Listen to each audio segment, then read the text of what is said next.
There's a very specific sound that defines an era of the internet. It's not just a song, and it's not a voice. It's the sound of a heavy metal door sliding shut, followed by the hum of a flickering fluorescent light. For many of us, our first trip to Freddy Fazbear's Pizza didn't happen in the actual Five Nights at Freddy's game. It happened in a sandbox. It happened in Gary's mod. Today we're looking at a nostalgia-filled look back at one of the most iconic workshop items in history, the FNAF 1 map by Keithy. If you spent any time on the Steam Workshop between 2014 and 2016, this map wasn't just a download, it was a destination. It was the backdrop for thousands of roleplays, prop hunts, and real-life parodies.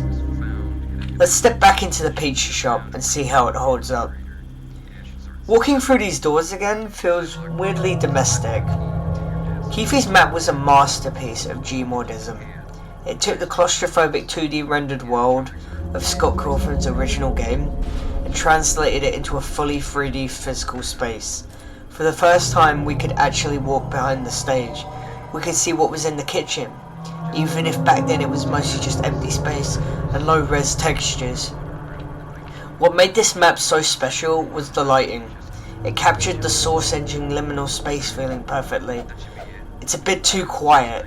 The shadows are a bit too dark. Even without the jump scares, the map, it feels like it's watching you. That's the magic of the Source Engine. It always feels like something is lurking just out of your field of view. We have to talk about the office though. This was the holy grail for Gmod players. Before this map, interacting with a map usually just meant opening a door or breaking a crate. But Keithy gave us working light switches and functional blast doors. Think about how many hours were spent in this tiny room. Whether you were posing ragdolls for a thumbnail, filming a skit with your friends, or playing a serious RP server where you actually had to stay in character as the night guard. There was a tactile satisfaction to those buttons. The thud of the door and the click of the light. It felt grounded in a way that early VR or even the original game couldn't quite match. But you were the one physically standing there. Keithy didn't just make a map. He provided a stage for an entire generation of content creators. If you look at the old YouTube titans, Vanos Gaming, Markiplier, Venturian Tale, this map was the setting for some of their most legendary Gmod videos. It was the perfect playground. It was large enough to hide in, but small enough to feel trapped. For many of us who are neurodivergent, Gmod was the ultimate safe way to explore scary things. We could control the environment.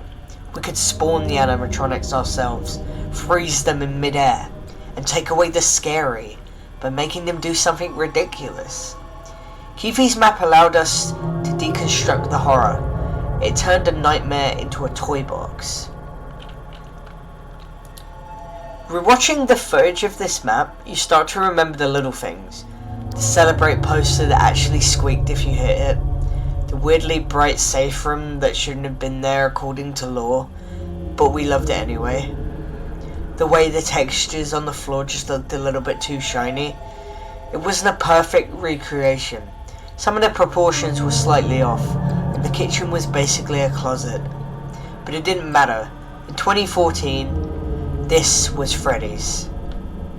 FNAF has changed so much.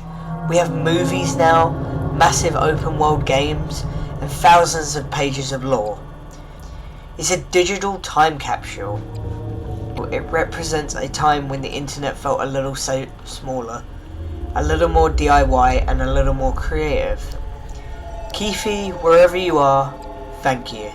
You gave us a place to play, a place to be scared, and a place to grow up. Thanks for taking this trip down memory lane with me. I'll see you in the next one.